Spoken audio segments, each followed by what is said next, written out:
Huh? Fuck this shit, man. Fuck this shit. Huh? Fuck your mama. Huh? Huh? You want me to put a trigger off your skull, man? Huh? May God not allow them make them Huh? kill you. You try me? You try me? Huh? You be mumu. Fuck this shit, man. Fuck it out of your mind. Fuck it out of you.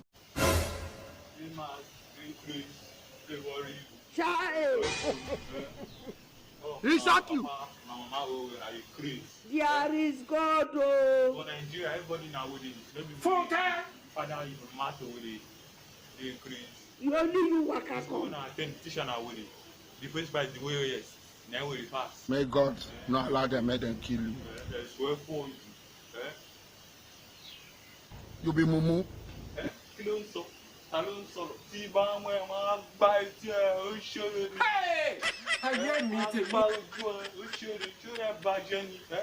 you. Die. Oh, mumu not too much.